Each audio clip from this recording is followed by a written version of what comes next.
I believe that Dracule Mihawk was originally a member of the Red Hair Pirates. Maybe even the original first mate, up until Mihawk's ambition drove a wedge in their friendship and catalyzed a duel that would be felt the world over. My name's Hidden, and a year ago I made a video talking about this exact idea, and today, lovely internet people, I'm going to do it again. Welcome once again to the Hidden Island, and this is my final take on Dracule Mihawk.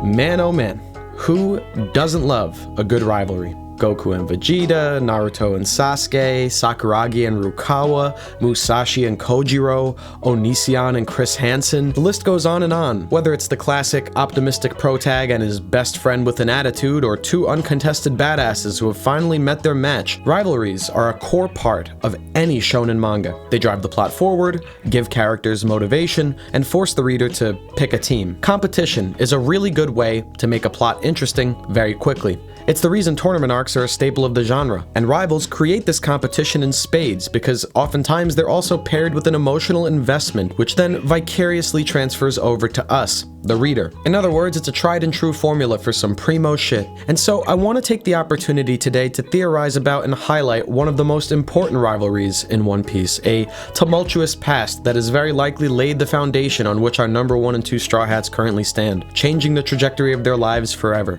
I'm talking about Red Hair Shanks and Hawkeye Mihawk. The question of the day is, what happened between these two? They used to be such good frenemies, such wasted potential for anime violence. At one point they famously dueled each other, but we've never been told the outcome. What led up to their duel in the first place, and why is Mihawk dodging the rematch so hard? Why is he a pirate without a ship, a crew, or a Jolly Roger? Why has he spent all these years sitting around reading newspapers, and why has Shanks spent the last 10 years bar hopping? What actually happened between these two, and what are we missing?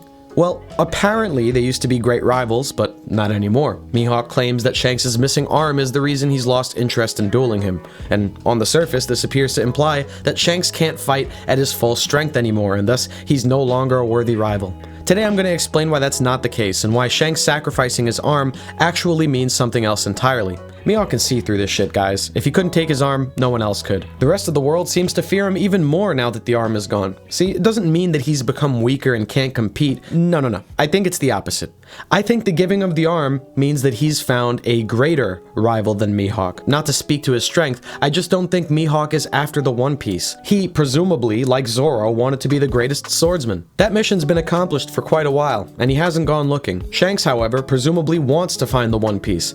Mission not yet accomplished. So what if he discovered a new rival, someone who could match his fire and ambition as a pirate, one that reminded him of his former captain and would, in 10 years, grow to surpass him in a race for the greatest treasure in the world? But for this to make the most sense, we need to timeline this. Let's rewind back to chapter 1. This is Shanks. Shanks is a very powerful pirate. At this point in the timeline, he's famous, but not an emperor yet. He has a straw hat and 2 arms, and he is rivals with Dracule Mihawk.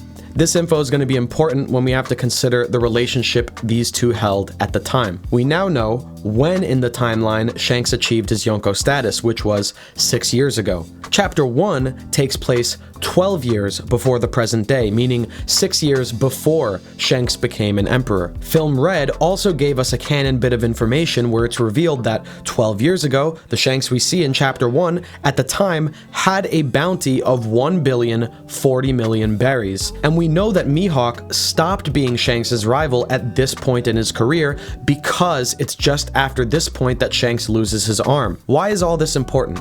Let me answer that question with another question. When did Mihawk become the world's greatest swordsman? Was it before this point? This info leads me to believe the answer is no. When he and Shanks were rivals, Mihawk had not yet become the strongest, and Shanks' bounty and reputation at the time is the biggest reason I believe this. Rivals tend to parallel each other in their growth. That's how they're written in fiction typically, or at least in One Piece. Roger and Whitebeard had comparable notoriety, so does Luffy and Kid and Law. They all have the same bounty right now in the story. And with these two, their duels gain notoriety within the pirate world, grabbing the attention of even Whitebeard, who spends half of his introduction talking shit about the younger generation. Even this guy was impressed. In other words, this was not Zoro at Baratier. This duel did not sound like a one-sided affair. They wouldn't be considered rivals if Mihawk was already the definitive strongest in the world and was whooping Shanks' ass or something. But if we are to assume that he's the best already by this point, then we also have to acknowledge that his opponent and his so-called rival was an up-and-comer with only a Yonko commander level bounty. And sure, bounties aren't the most accurate measure of strength or whatever, but if the world's strongest swordsman was being given trouble by a pirate with a measly 1 billion berry bounty, then this story would have very different connotations. Dueling with the world's strongest before becoming an emperor and walking away from it alive? If anything, that would call the legitimacy of Mihawk's title into question. Are we truly suggesting this guy reached the top 2 decades ago and never progressed beyond that point, never improved in the last 12 years? What would that say about Zoro? If this was the case, then Zoro should already be at the level necessary to challenge the title himself. What seems more likely is that at some point between the beginning of the story and the present day, after his rivalry with Shanks came to an end, after Shanks lost the arm, Mihawk earned the title of the world's strongest swordsman, much like how Shanks earned his own title as Emperor of the Sea. More specifically, I believe that when Shanks and Mihawk were rivals, they were competing with each other as swordsmen for the same title. However, this changed when Shanks lost his arm. So then the burning question is, why did a guy this powerful give up his sword arm, one of his most important assets? Well, I think this was his way of pulling himself out of the running, because from then on, Shanks pretty much disappeared into the shadows of the world. He didn't go after the One Piece, and he's been doing nothing really besides hanging around his territory, waiting all this time for Luffy to fulfill his promise and catch up to his crew's level. Only after which, he would then begin to search for the One Piece. I believe the day Shanks gave Luffy the Straw Hat, the day he gave him his arm, something Mihawk couldn't even claim from him, he put his dreams on hold. He stopped all his ambition as a pirate and began a sort of hibernation that would last until Luffy fulfilled his end of the bargain. And so, for the next 12 years, Shanks wouldn't seek the One Piece and patiently awaited his new rival to meet him on the high seas and challenge him to the title of Pirate King. Maybe Mihawk recognized what this symbolized and thus stopped dueling with him, and Shanks conceded their rivalry because now he had his sights set somewhere else. I believe it was in this 12-year span, this gap in his career, that Tony Hawk became the best in the world. I wouldn't be surprised if this was a title that was awarded to him by the world government once he became a warlord, or maybe even the inverse. He was offered a warlord position once he achieved the title, but I don't think he did this before 12 years ago. As we learned recently, there must have been a period of time when he wasn't known as the strongest swordsman, but instead known as Marine Hunter. He famously held an anti-marine epithet for a portion of his career, and then at some point did a 180 and allied with the Marines. I'd imagine they wouldn't continue calling him Marine Hunter if he was working as a warlord, kind of fostering a toxic work environment there. So what if around the same time his title was changed from Marine Hunter to just Hawkeyes or World's Strongest Swordsman? Something to think about. Here's another way to look at it. The youngest Mihawk we see is at Roger's execution, 19 years old. I think we can safely assume that in a world full of all these other insane swordsmen, Odin and a prime Rayleigh included, Mihawk was certainly not the best as a teenager. Shanks set out and formed his pirate crew only 2 years after this, at 17 years old, the same age as Luffy was. At this point, Mihawk would have been 21. Once again, it's possible that he already achieved the title at this young of an age, but there's so much S-tier competition out there still, left over from Roger's generation that stacked the odds against him. This is also a whole 10 years before Shanks had a billion berry bounty. So this means the two of them had to have at least one close duel with each other over the years prior to even even this happening when Shanks didn't even have his first billion? Safe to say that these two guys fighting at a sub 1 billion elo are probably not the best in the world. Once again, it was after Shanks lost the arm, after their rivalry ended, once they both matured and went their separate ways, that both Mihawk and Shanks acquired their respective titles, at least in my opinion. At the beginning of this video, I talked about how rivalries are great catalysts of change, but in this case, some of the biggest changes in the lives of these two characters happened after their rivalry ended. Why is that? Well, without competition, you have no one standing in the way between you and the top. Shanks loses an arm and waits around for Luffy, pulling himself out of the running for strongest swordsman. Mihawk becomes a warlord of the sea, no longer a pirate, effectively pulling himself out of the race for the One Piece. Without any competition from each other, they both move to the top of their respective ladders. Shanks parties all day, Mihawk is bored all day, and they both wait around until someone else finally comes along worthy enough to challenge them. And so I think their initial rivalry with each other was only the setup for something more important, the cultivation of the next generation, and their second rivalry with their future successors. Shanks directly competing with Luffy for the One Piece is the culmination of Luffy's entire journey so far, the ultimate answer to the setup given in Chapter 1. It's Shanks' entire purpose, the entire reason he put his life on hold for 10 years, at least as far as we can tell. Luffy is the man Roger was waiting for, and Shanks would be the one to see him truly come into form. Likewise, Mihawk's eventual fight with Zoro is not only the peak of Zoro's adventure, but Mihawk's as well. His journey to the top was likely an unsatisfying one because the man he dueled with and maybe considered his greatest challenge became handicapped and took himself out of the game. Mihawk became the strongest without truly defeating everyone who stood in his way, and he sat at the top uncontested for years with no one left to light the fire of competition in his heart. No wonder the guy seems so bitter. Zoro is the answer to that boredom. Instead of defeating yet another wannabe swordsman, Mihawk saw the potential within him and transformed Zoro into the ultimate opponent. Put simply, Shanks and Mihawk were rivals before the story of One Piece began. After it began, this relationship ended, they both reached the top of their respective ladders and spent many years just sitting around killing time. Since Luffy and Zoro's adventures have started, they have each climbed those very same ladders and are now closing in on the top. Thus, Shanks' rival has shifted from Mihawk to Luffy, and Mihawk's rival has shifted from Shanks to Zoro. In surpassing Shanks and finding the One Piece, Luffy will have completed his character arc as established in Chapter 1, and by defeating Mihawk in a rematch for the title of World's Strongest Swordsman, Zoro will have completed his character arc as established in Chapters 5 and 52. The importance of these four characters cannot be understated.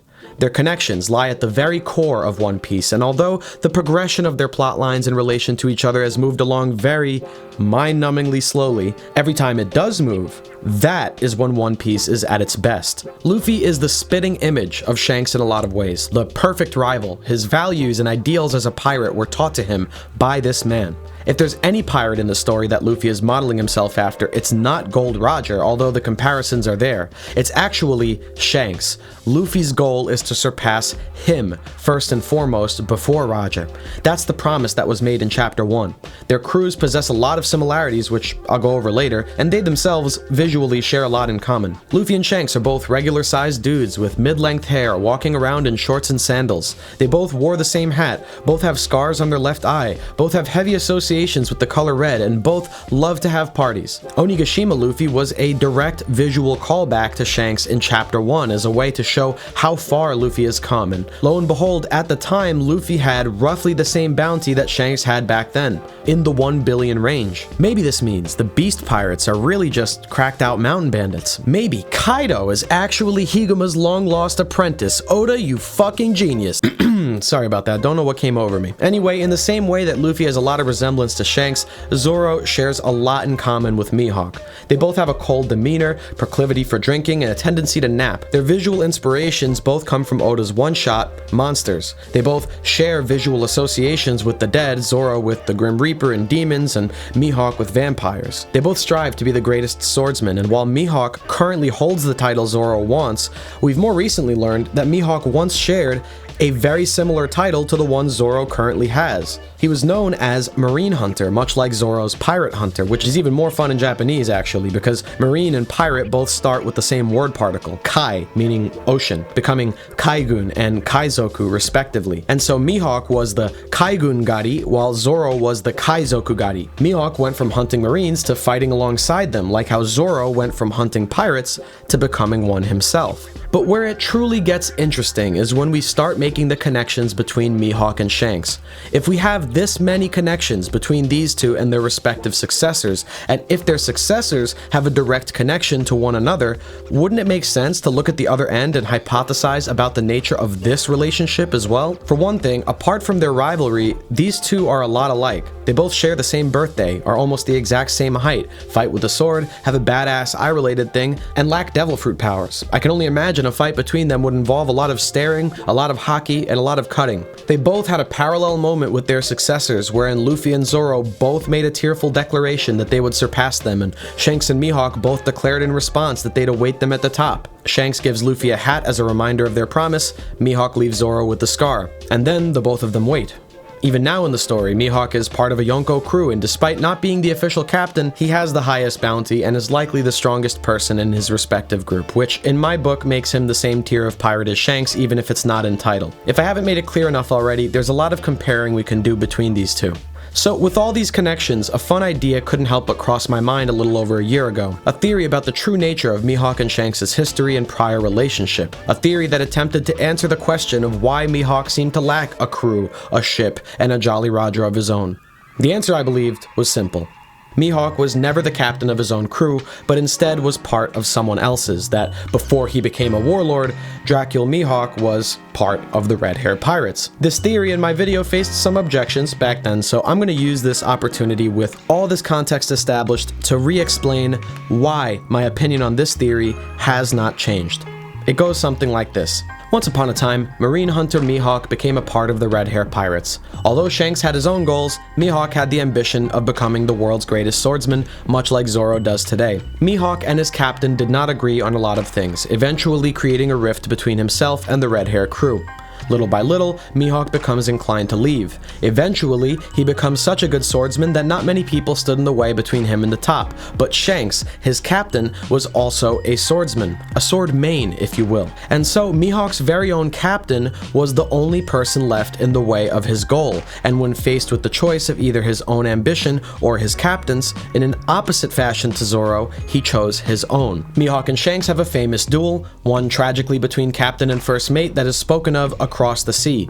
We do not know who wins, but Mihawk leaves the Red Hair Pirates and now crewless takes up an invitation to join the Seven Warlords, guaranteeing his protection from the law as a lone pirate and giving him an excuse to fight all the other swordsmen out there as a warlord in the singular pursuit of his goal.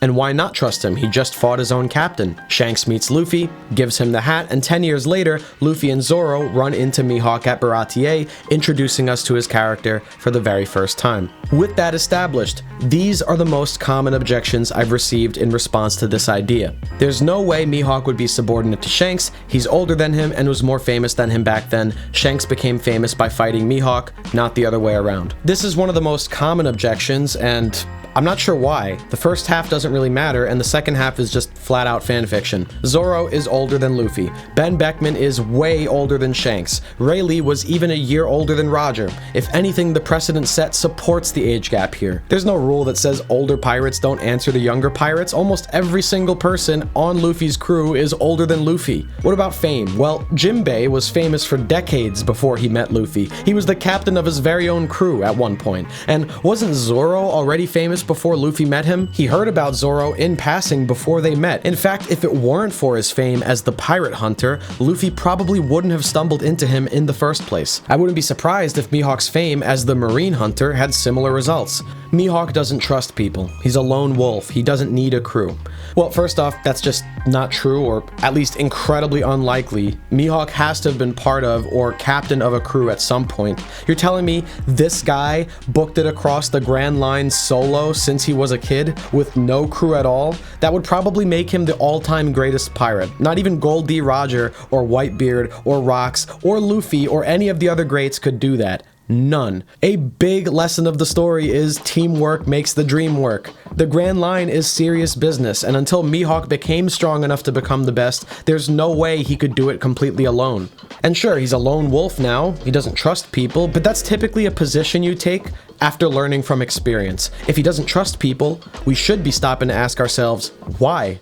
Who broke his trust? Previous crewmates? Why else does Mihawk seem to be on such a friendly basis with Shanks despite their history? Why was Mihawk completely unfazed by having to fight Whitebeard and his entire fleet, but the moment Shanks arrived at Marineford, he refused to engage? A simple answer would be that he has deep-rooted history with this man. Perhaps he doesn't want to fight his old friend to the death. Some might say no, he was a captain himself. Well, if so, what happened to the rest? Who was his first mate, or his doctor, and so on? Why haven't we seen those characters? Wouldn't it make more sense to make him a part of an existing crew of people we already know, instead of suddenly establishing brand new crewmates without any mention of them anywhere prior in the story?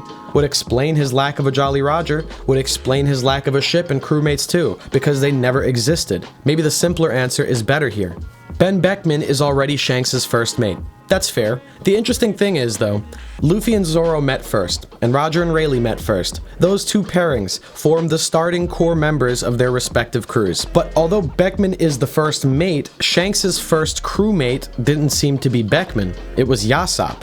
But Yasopp isn't the number 2 of their group, so this first mate position was not as clearly locked in with Shanks as it was with Luffy and Roger. We never actually see the moment these two met. Does this imply that Beckman came around later? We see most of Shanks' current crew in Chapter 1, but there's a 10-year gap between when we meet his crew and when they were first formed. A lot can happen in 10 years. That's a lot of time for a crewmate to potentially leave and for the crew dynamics to change. But we'll talk more about Beckman in a bit. Anyway, you guys get the picture. There's a ton of reasons I believe this is what happened, not including all the similarities and parallels and the rivalry stuff that I listed out before. Believe it or not, there's a lot more, so let's work from the outside in. Mihawk, like I said before, has some heavy visual carryovers from the villain of monsters, Cyrano. Cyrano used a horn to call upon the power of a giant red dragon for his dirty work, which Ryuma would later kill.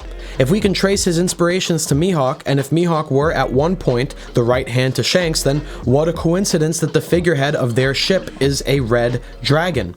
This would have a double meaning if the Figarland family mentioned in Film Red are celestial dragons, meaning Mihawk's former captain was a red-haired celestial dragon.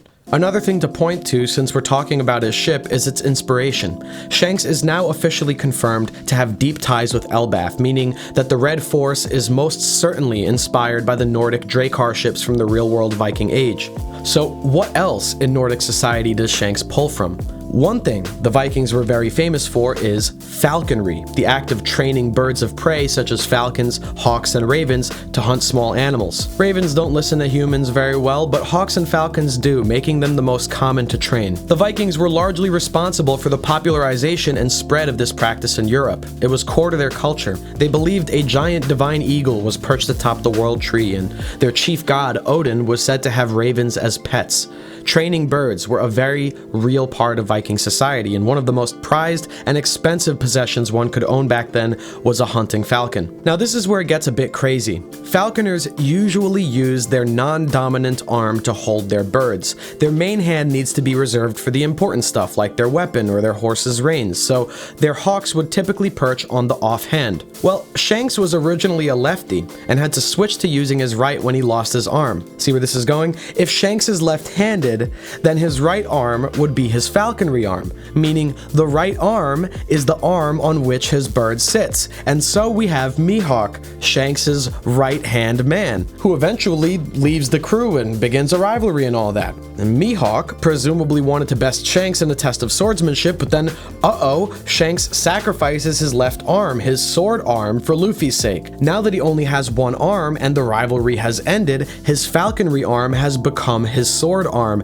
and coincidentally, Mihawk uses this arm as his reason for ending their rivalry. While we're on swords, let's talk about Shanks' sword. A character's sword can speak a lot to their nature. In receiving Enma, Zoro has come to embody the King of Hell.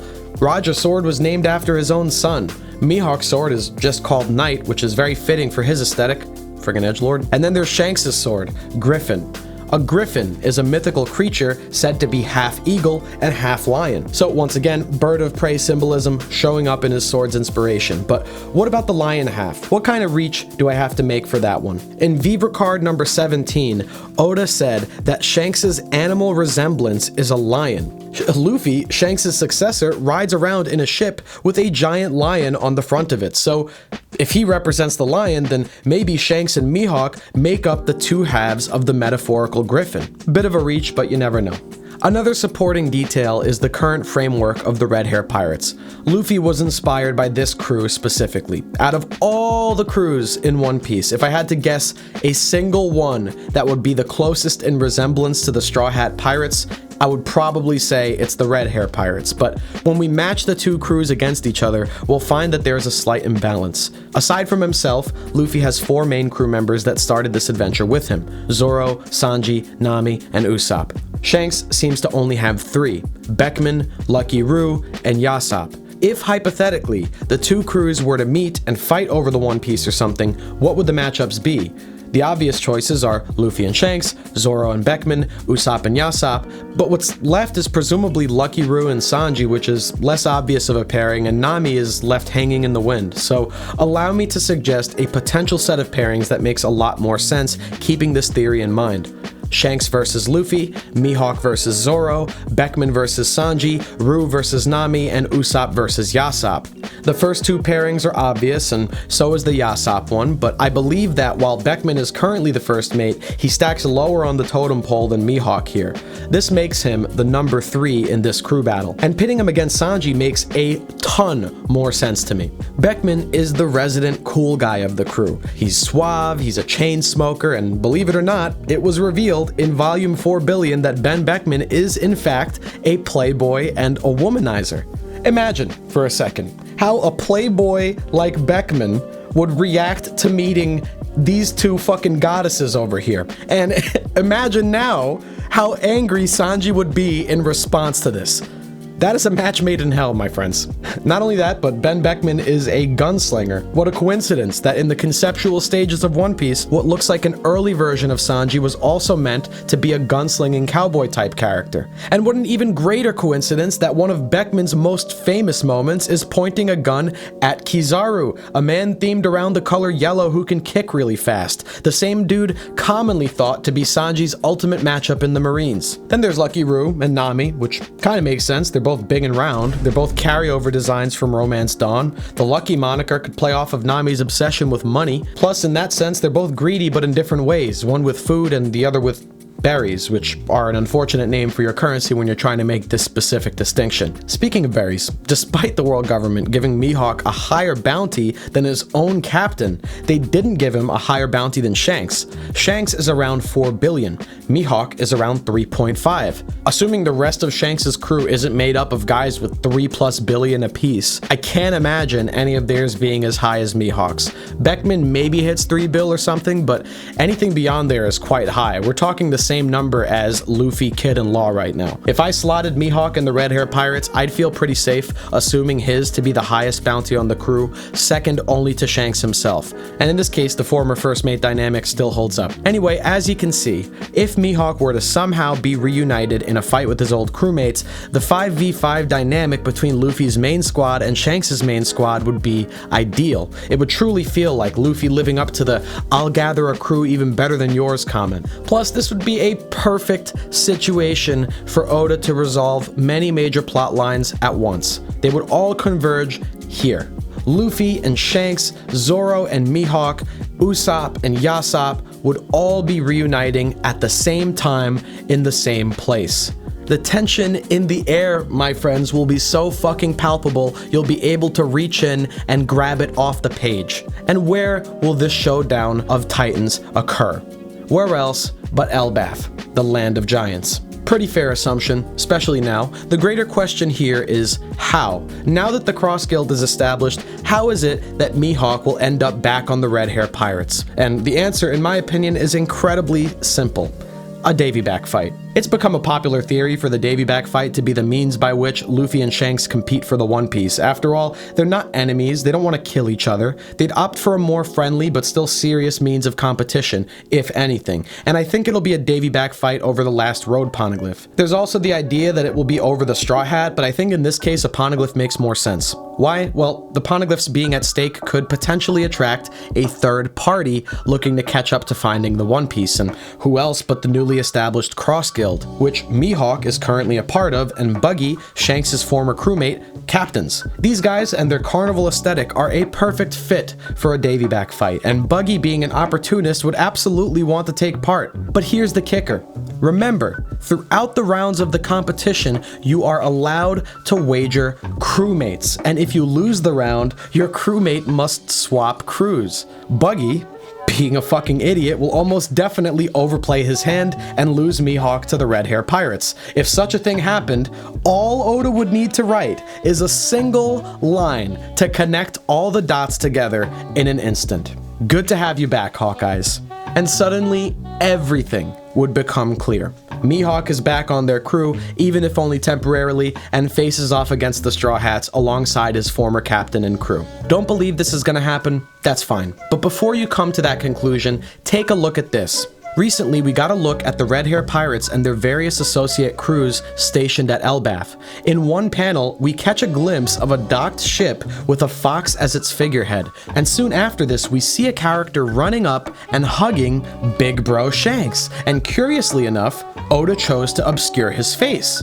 But he left a tiny bit of his hat visible, and on the front of this hat, you can catch a small glimpse of a Jolly Roger, what seems to be the very same jacked up looking Jolly Roger that Luffy drew for the Foxy Pirates 2 years ago. Now that we look at this guy, he also has some similar proportions and fashion sensibilities to our Foxy friends, so is it possible that Foxy, this entire time, was a part of the Red Hair Grand Fleet? And is it possible that Shanks is actually the one who taught Foxy about the Davy Back fight in the first place, who would then go on to challenge Luffy and lose? And because Foxy is such a goofball, the version of the Davy Back fight we saw was probably much shittier than the real deal, and so I'd imagine one hosted by Shanks or maybe even Buggy would be a lot more accurate and, more importantly, exciting. If this is the payoff to Long Ring Longland, I will apologize for every bad thing I've ever said about that arc.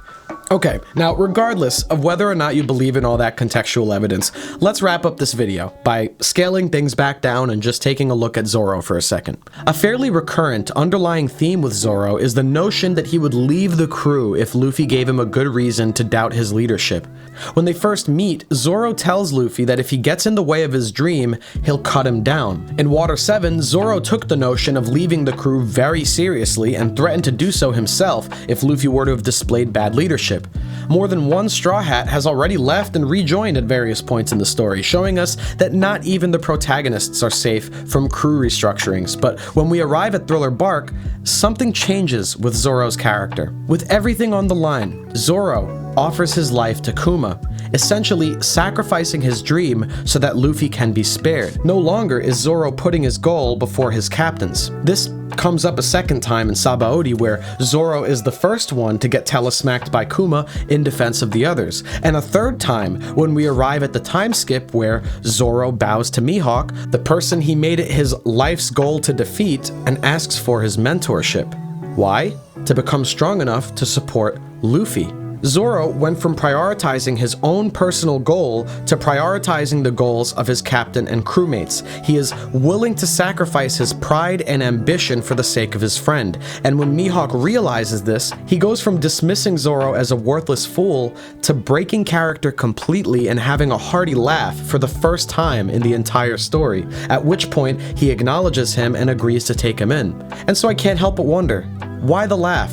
Well, what if Mihawk was once presented with a similar choice? His ambition or his captain's? What if, at one point, his very own captain was the one thing standing in the way of his goal, and he was forced to choose one or the other? And so, it would follow that Mihawk made the opposite choice that Zoro did. He chose himself, famously dueled with his captain, and spent most of his time since bored and alone. I wonder if there's a feeling of regret. The idea that he wasn't strong enough to put someone else's ambition before his own. And so imagine his surprise when he arrives at Baratier and meets a guy with the same moniker as himself, who shows bravado, strength, and flashes of brilliance despite being a mere frog in a well. A guy who doesn't back away from a blade to the heart because he'd rather die than face defeat. Someone who bears no scars from running away and bears no shame as a swordsman. In other words, someone who gets it. Mihawk finally met someone on the same wavelength as himself, with some true potential, and he's allied with the very guy Shanks entrusted his hat to, the very guy he abandoned their rivalry for, and at every possible turn, Zoro keeps living up to and surpassing his expectations. But then, not only that, he goes above and beyond and does the only thing Mihawk could not do: forego his own ambition. And maybe, in this instant, he realized he's finally found a worthy rival. A man who, although not ready yet, would one day challenge him for the world. Maybe, if even for a second, Mihawk's boredom was cured. Thanks once again for stopping by the Hidden Island. I couldn't do it without you guys, so please make sure to like and subscribe to keep the music alive. Hope you enjoyed the show today, because I sure enjoyed putting it on. And until next time, have a beautiful day, a good night, and a wonderful romance dawn. Also, Shanks high diffs Mihawk in the 1v1. Fight me.